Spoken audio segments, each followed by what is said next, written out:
الحمد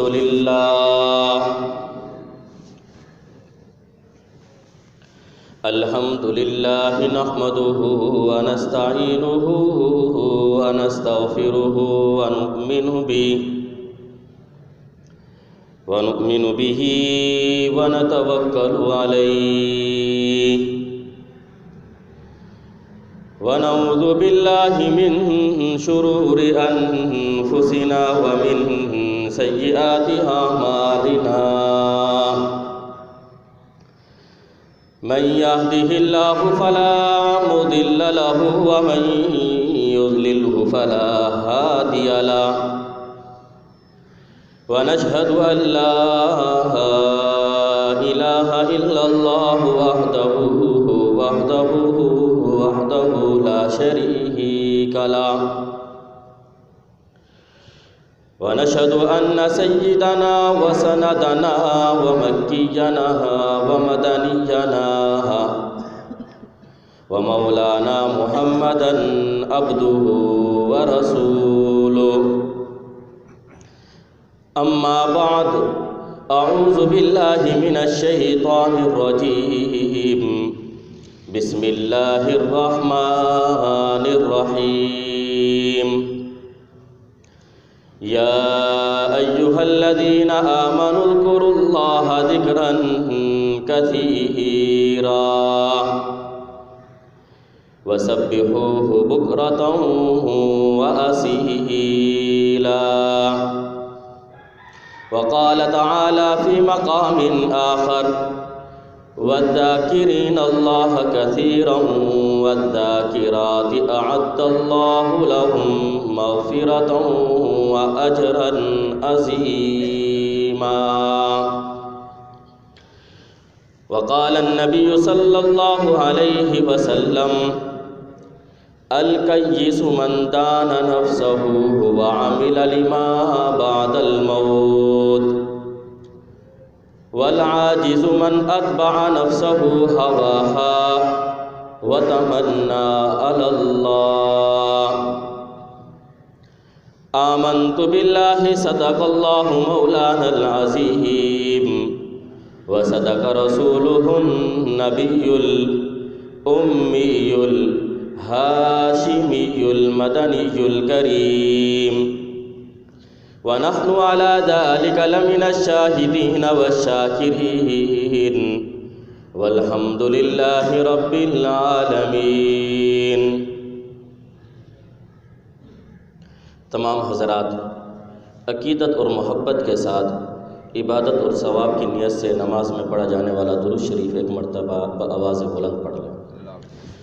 اللہم صلی علی محمد وعلی آل محمد کما صلیت علی ابراہیم وعلی آل ابراہیم انک حمید مجید۔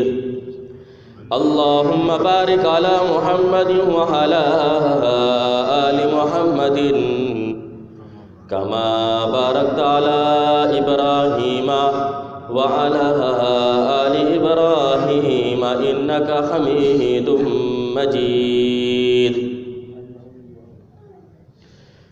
نہ دنیا سے نہ دولت سے نہ گھر آباد کرنے سے تسلی دل کو ہوتی ہے اللہ کو یاد کرنے سے۔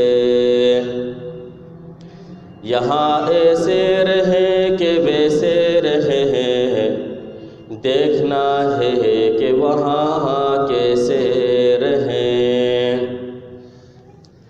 واجب الاحترام عزیزان گرامی، آپ کے سامنے قرآن کریم فرقان مجید کی 2 آیات کریمہ تلاوت کی اور سرکار دو عالم تاجدار مدینہ محمد مصطفیٰ احمد مجتبیٰ صلی اللہ علیہ وسلم کی ایک حدیث مبارکہ بیان کی۔ اللہ تعالیٰ نے قرآن کریم کے اندر ایک حکم بار بار تاکید کے ساتھ بیان فرمایا ہے اور اس کی اہمیت کو بھی بیان کیا، اور وہ حکم کیا ہے کثرت کے ساتھ اللہ کا ذکر کرنا۔ چنانچہ 22ویں پارے کے اندر سورۃ الاحزاب آیت نمبر 45 میں اللہ فرماتے ہیں یا ایھا الذین آمنوا اذکروا اللہ ذکرا کثیرا، اے ایمان والو اللہ کا ذکر کثرت کے ساتھ کرو، وسبحوہ بکرۃ واصیلا، اور اس کی تسبیح بیان کرو صبح اور شام۔ نبی اکرم صلی اللہ علیہ وسلم نے ذکر کے متعلق جتنی بھی دعائیں ارشاد فرمائی ہیں، جتنی بھی احادیث آپ کے ارشادات ہیں، اگر ان سب کو جمع کیا جائے تو ایک بڑی کتاب جمع ہو جائے گی۔ لیکن یہاں ایک سوال پیدا ہوتا ہے، اللہ تعالیٰ قرآن کریم کے اندر تقریباً 40 سے زائد آیت کے اندر بار بار یہ کہہ رہے ہیں اللہ کا ذکر کرو، اللہ کا ذکر کرنے والے پر اس کو یہ انعام ملے گا، اس کی اہمیت کو اجاگر کیا جا رہا ہے۔ اب سوال یہ ہوتا ہے کہ اگر کثرت کے ساتھ ذکر کیا جائے تو اس کا طریقہ صرف اور صرف یہی ہو سکتا ہے کہ انسان دنیا کے سارے کام چھوڑ دے اور صبح سے لے کر شام تک تسبیح پڑھتا رہے، ذکر کرتے رہے، تب جا کر کثرت کے ساتھ ذکر ہوگا۔ لیکن انسان کے ساتھ ضروریات تو لگی ہوئی ہیں، حاجتیں بھی ہیں انسان کے ساتھ، اور اگر انسان دنیا کے کاموں میں مصروف ہوتا ہے وہ تو کرنے ضروری ہیں، تو پھر کثرت ذکر کے حکم سے محروم ہو جائے گا۔ اب اس کا طریقہ کیا ہے؟ آپ صلی اللہ علیہ وسلم کے جہاں امت کا بہت سارے احسانات ہیں، ان میں سے ایک عظیم الشان احسان یہ بھی ہے کہ آپ صلی اللہ علیہ وسلم نے موقع کی دعا ہمیں سکھلائی ہے۔ آپ کی مسنون دعائیں، یہ گویا کہ اس کا اہتمام کرنے والا وہ اس حکم کے اندر خود بخود شامل ہو جائے گا۔ گویا کہ اللہ تعالیٰ نے انسان کا تعلق اللہ کے ساتھ مضبوط کرنے کے لیے نبی اکرم صلی اللہ علیہ وسلم نے ایک مختصراً اور آسان طریقہ ارشاد فرما دیا۔ وہ کیا ہے کہ آپ صلی اللہ علیہ وسلم نے صبح اٹھنے سے لے کر رات کو سونے تک، بلکہ یوں کہہ لیں کہ انسان کی پیدائش سے لے کر انسان کے فوت ہونے تک، بلکہ اس کے بعد کی بھی دعائیں انسان کو سکھلا دی ہیں۔ اگر ان دعاؤں کا اہتمام کیا جائے گا گویا کہ وہ کثرت ذکر کرنے والوں کے اندر شامل ہو جائے گا۔ اور پھر آپ صلی اللہ علیہ وسلم نے جو دعائیں سکھائی ہیں، یہ دعائیں آپ صلی اللہ علیہ وسلم کی رسالت کی دلیل بھی ہیں، اور آپ صلی اللہ علیہ وسلم کا بہت عظیم الشان بڑا معجزہ بھی ہے۔ علماء نے آپ صلی اللہ علیہ وسلم کے 4000 سے زائد معجزات جمع کیے ہیں جو آپ صلی اللہ علیہ وسلم سے ظہور ہوئے ہیں۔ ان میں سے عظیم الشان معجزہ ایک یہ بھی ہے کہ آپ صلی اللہ علیہ وسلم کی یہ دعائیں ہیں جن کے الفاظ مختصر ہیں۔ یہ معجزہ ہے آپ صلی اللہ علیہ وسلم کا۔ آج دنیا کا سب سے بڑا ذہین انسان بھی اگر اللہ سے دعا کرنے لگے تو وہ اپنے الفاظ جب استعمال کرے گا تو اس کے الفاظ بہت بڑے ہوں گے، اور آپ صلی اللہ علیہ وسلم نے جو دعائیں سکھلائی ہیں ان کے الفاظ اگرچہ مختصر ہیں لیکن علوم اور معارف گویا کہ اس کے اندر جمع کر دیے گئے، معانی اور مطالب کا سمندر سے بھرپور یعنی وہ دعائیں ہیں۔ اور پھر کثرت ذکر کا فائدہ کیا ہے؟ اللہ تعالیٰ نے قرآن کریم کے اندر بار بار ذکر کرنے کی حکم کیوں دیا اللہ تعالیٰ نے؟ اس کا فائدہ کیا ہے؟ تو اس کا سب سے بڑا فائدہ تو ایک یہ ہے کہ جب کثرت کے ساتھ کوئی انسان ذکر کرے گا تو وہ گناہوں سے بچ جائے گا، ورنہ تو اللہ کو ہمارے ذکر کی کوئی ضرورت نہیں۔ جیسا کہ حدیث پاک میں آتا ہے کہ حدیث قدسی ہے، امام مسلم رحمۃ اللہ علیہ نے حدیث ذکر کی کہ اللہ تعالیٰ فرماتے ہیں یا عبادی لو ان اولکم و آخرکم و انسکم و جنکم کانوا علی اتقى قلب رجل واحد منکم ما زاد ذلک فی ملکی شیئا۔ اگر دنیا کے سارے انسان، روئے زمین پر جتنے بھی بسنے والی ساری مخلوقات، انسان، جنات، ہر سب کے سب ایک متقی پرہیزگار آدمی کے دل کے طرح ہو جائیں، یعنی سب کا دل اللہ کے ڈر اور خوف سے بھر جائے، کوئی بھی آدمی گناہ کرنے والا نہ ہو، سب اللہ کے حکم اور اللہ کے احکامات پر عمل کرنے والا ہو جائے، تو اللہ تعالیٰ فرماتے ہیں کہ تمہاری اس عبادت کرنے کی وجہ سے میری عظمت، میری عزت اور جلال کے اندر ذرہ برابر بھی اضافہ نہیں ہوتا۔ اللہ کو ہماری عبادت کی ضرورت نہیں۔ اللہ الصمد، اللہ تو بے نیاز ہے۔ کل یوم ہوا فی شان، اللہ کی شان تو ہر وقت وہ بڑھ رہی ہے۔ ہماری عبادت، ہمارے ذکر کرنے کی اللہ کو ضرورت نہیں۔ اور دوسری طرف فرمایا کہ یا عبادی لو ان اولکم وآخرکم وانسکم وجنکم کانوا علی افجر الرجل واحد ما نقص ذلک من ملکی شیئا، اگر دنیا کے سارے انسان، سارے جنات، پوری مخلوقات مل کر اللہ کی نافرمانی کرنے لگے، کوئی بھی اس میں سے اللہ کی عبادت نہ کرنے والا ہو، تو اللہ فرماتے ہیں کہ میری عزت جلال، میری عظمت میں ذرہ برابر بھی کمی نہیں آئے گی۔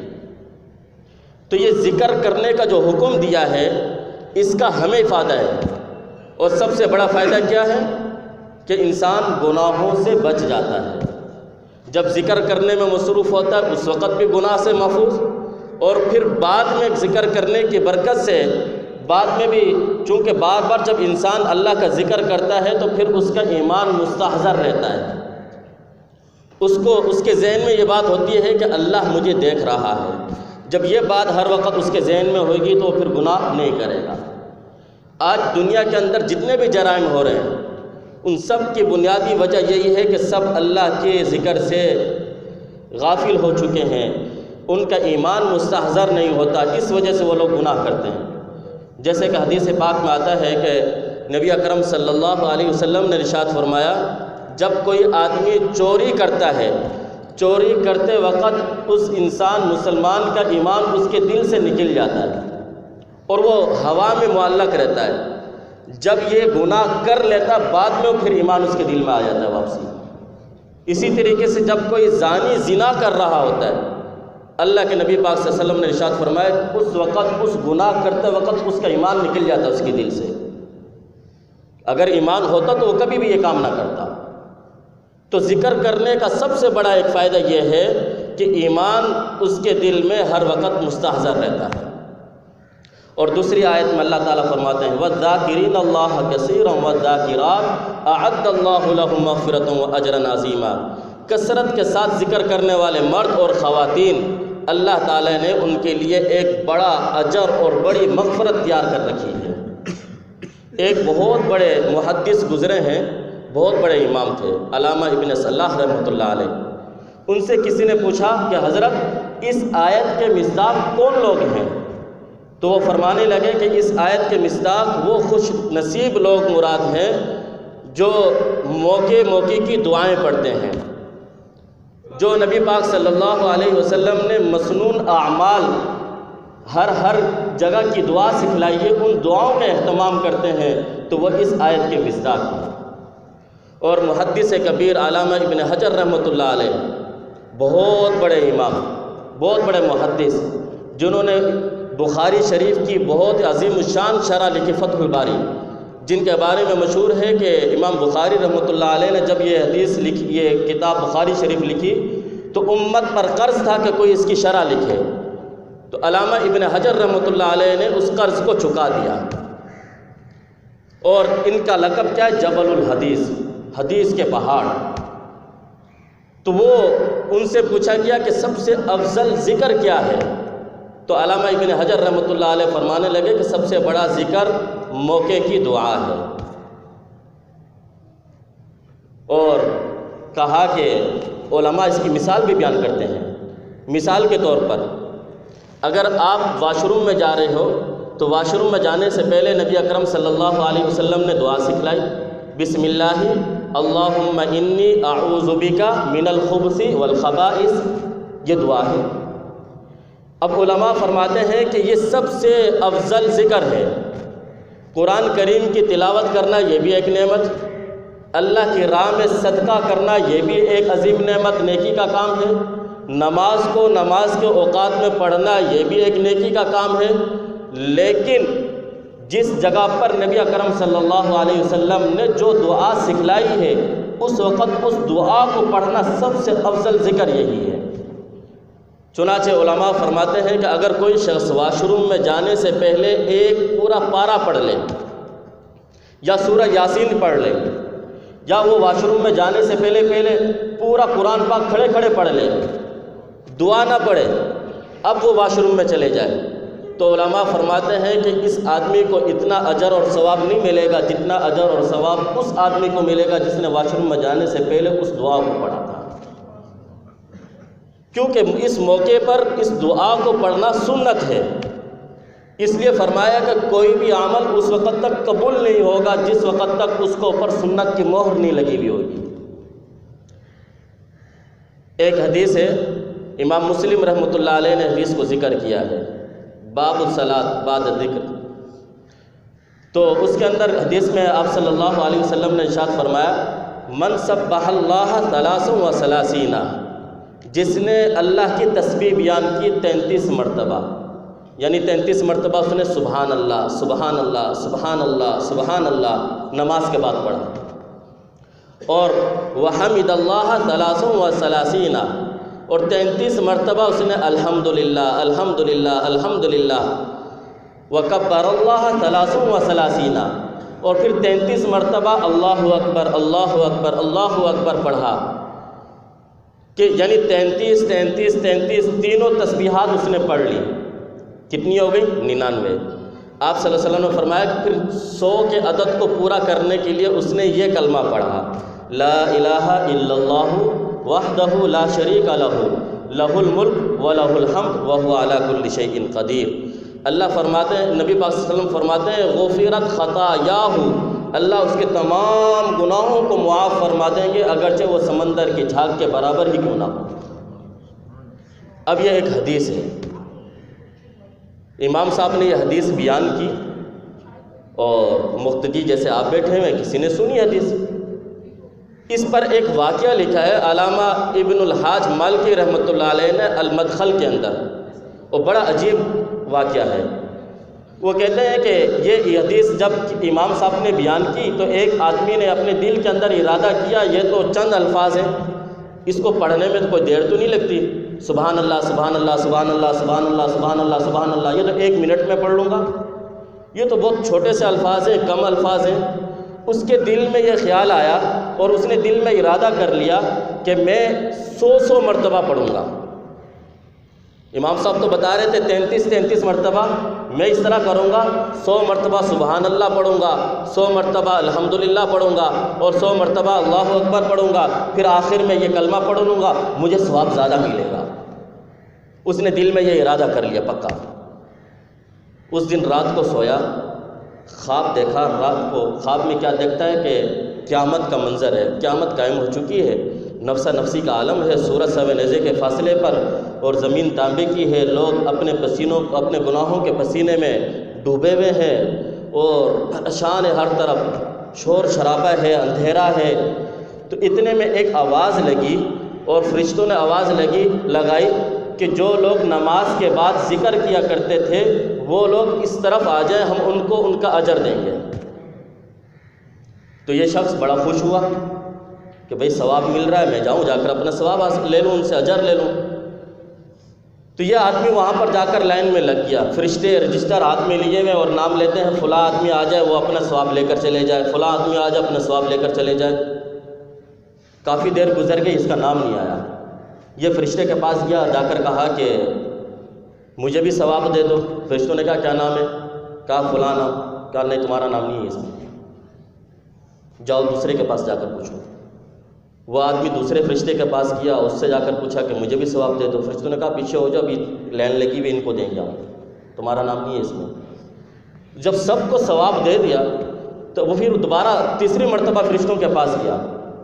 فرشتوں نے کہا کہ ہم تو اجر اس کو دے رہے ہیں جو ذکر کیا کرتے تھے نماز کے بعد۔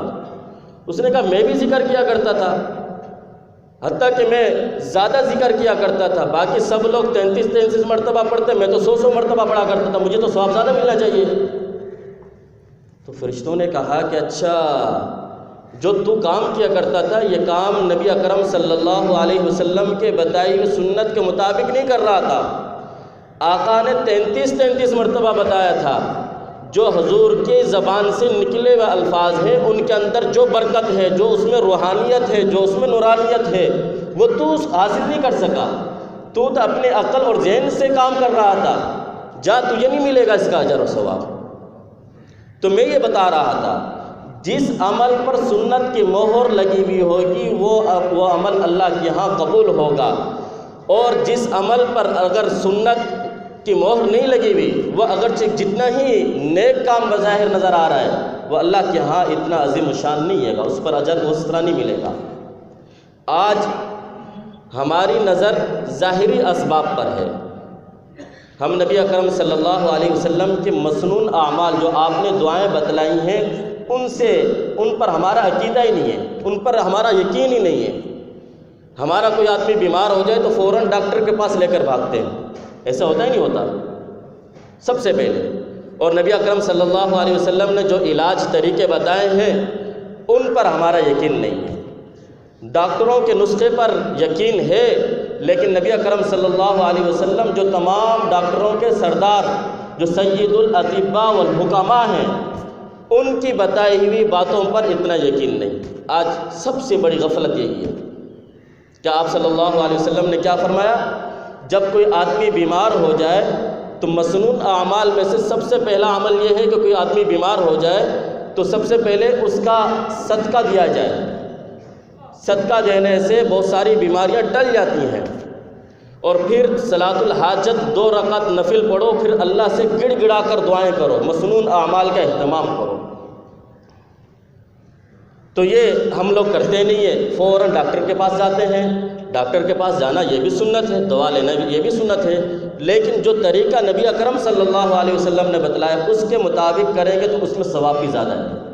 حضرت عثمان ابن العاص رضی اللہ عنہ یہ فرماتے ہیں، امام مسلم رحمۃ اللہ علیہ نے اس حدیث کو مسلم میں بیان کیا ہے، تو حضرت عثمان بن عباس رضی اللہ عنہ فرماتے ہیں کہ جب سے میں نے اسلام قبول کیا تو اسلام قبول کرنے کے بعد میرے جسم میں ایک تکلیف ہو گئی، جسم میں درد ہونا شروع ہو گیا۔ ان کے الفاظ ہیں اجد فی جسدہ منذ ما اسلم، جب سے میں نے اسلام قبول کیا اس وقت سے میرے جسم کے اندر کوئی تکلیف سی ہو گئی، بیمار رہتا تھا۔ تو جا کر نبی اکرم صلی اللہ علیہ وسلم کو بتلایا، یا رسول اللہ جب سے میں نے اسلام قبول کیا ہے مجھے کوئی بیماری ہو گئی، مجھے تکلیف، کبھی اس جگہ میں درد ہوتا ہے کبھی اس جگہ میں درد ہوتا ہے۔ تو آپ صلی اللہ علیہ وسلم نے ان صحابی کو ایک عمل بتایا، سب سیکھیں اس عمل کو۔ آپ صلی اللہ علیہ وسلم نے فرمایا اپنے درد والی جگہ پر ہاتھ رکھو۔ اس صحابی نے ہاتھ رکھا اور آپ صلی اللہ علیہ وسلم نے فرمایا 3 مرتبہ بسم اللہ الرحمن الرحیم یہ پڑھو۔ اس صحابی نے 3 مرتبہ یہ پڑھا، پھر آپ صلی اللہ علیہ وسلم نے فرمایا کہ اب یہ الفاظ پڑھو، میں آپ کو کہوں گا سب یہ سیکھ لو۔ اعوذ باللہ پڑھ لو سب، اعوذ باللہ وقدرتہ من شر ما اجد واحاذر، یہ چھوٹے سے مختصر سے الفاظ ہیں، اعوذ باللہ وقدرتہ من شر ما اجد واحاذر، چند سیکنڈ لگتے ہیں، کافی دیر بھی نہیں لگتی۔ تو آپ صلی اللہ علیہ وسلم نے فرمایا کہ ان الفاظ کو، اس دعا کو 7 مرتبہ پڑھ کر اپنی اس درد والی جگہ پر پھونک مارو۔ وہ صحابی کہتے ہیں میں نے چند دن اس طرح عمل کیا، میرے جسم سے ساری بیماریاں ختم ہو گئی۔ اور آپ صلی اللہ علیہ وسلم نے ایک اور دعا سکھلائی ہے کہ آپ صلی اللہ علیہ وسلم نے فرمایا کہ جب آپ کسی بیمار کے پاس جاؤ اس کی عیادت کرنے کے لیے، تو آپ صلی اللہ علیہ وسلم نے فرمایا من عاد مریضا لم يحضر اجلہ، اگر کوئی آدمی کسی مریض کے پاس جائے اس کی بیماری پوچھنے کے لیے، اس کی عیادت کرنے کے لیے، اگر وہ اس پر موت کا وقت اگر نہیں آیا تو پھر اس کے پاس بیٹھے بیٹھے یہ 7 مرتبہ یہ الفاظ کہہ لے، بالکل آسان مختصر سے الفاظ ہیں، اسأل اللہ العظیم ورب العرش العظیم ان یشفیک۔ کتنی دیر لگی پڑھنے میں؟ پڑھ لو 1 مرتبہ، اسأل اللہ العظیم ورب العرش العظیم ان یشفیک۔ آپ صلی اللہ علیہ وسلم نے فرمایا اللہ اس کو ضرور ضرور شفا دیں گے۔ اب یہ گارنٹی دے رہے ہیں نبی اکرم صلی اللہ علیہ وسلم، آپ کی زبان سے اور کس کی زبان سچی ہو سکتی ہے دنیا میں؟ لیکن یہ ہے کہ یقین نہیں ہوتا ہمارے کو۔ آج ہم دعا تو پڑھ لیتے ہیں لیکن وجہ اس کی کیا ہے کہ وہ قبول نہیں ہوتی۔ تو دو اس کی وجہ ہے، ایک وجہ یہ ہے کہ یقین کے ساتھ نہیں پڑھتے۔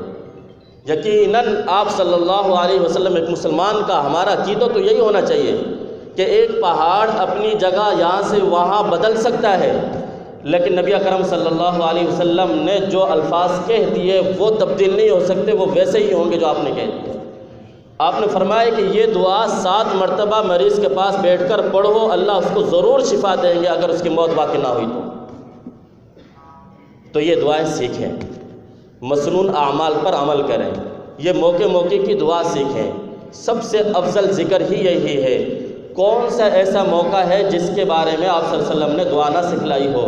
میں نے ابھی بتایا، صبح اٹھنے سے لے کر رات کو سونے تک موقع موقع کی آپ صلی اللہ علیہ وسلم نے دعا سکھلائی، بلکہ پیدائش سے لے کر جب بچہ پیدا ہو تو سب سے پہلے اس کے کان میں اذان دو، پھر یہ کرو یہ کرو یہ کرو، بچے کی پیدائش سے لے کر وہ جب فوت ہو جائے فوت تک، بلکہ جب اس کو قبر میں لٹایا جا رہا ہے اس وقت کیا پڑھنا ہے، جب مٹی ڈالی جا رہی ہے اس وقت کیا پڑھنی ہے، اور پھر جب جو ہے اس کو دفن کر دو پھر اس کے بعد کیا پڑھنا ہے۔ ہر دعا آپ صلی اللہ علیہ وسلم نے سکھلائی ہے، لیکن یہ ہے کہ ہم لوگ جو ہے ان چیزوں کو سیکھتے نہیں ہیں، اور یہ دعائیں ایسی ہیں کہ ان کو پڑھیں گے تو پھر ہم کثرت ذکر کرنے والوں میں ہمارا نام آ جائے گا، جس کا حکم اللہ تعالیٰ نے قرآن کریم کے اندر فرمایا، یا ایھا الذین آمنوا اذکروا اللہ ذکرا کثیرا، اے ایمان والو اللہ کا ذکر کثرت کے ساتھ کرو، وسبحوہ بکرۃ واصیلا، اور اللہ کی تسبیح بیان کرو صبح شام۔ یہ اس پر ہم عمل بالکل آسانی کے ساتھ کر سکتے ہیں، اس حکم کے اندر ہم بہت آسانی کے ساتھ جو ہے اس میں شامل ہو سکتے ہیں۔ وہ کیا ہے؟ موقع موقع کی دعائیں پڑھ لیں۔ اللہ تعالیٰ ہمیں ان پر عمل کرنے کی توفیق عطا فرمائے۔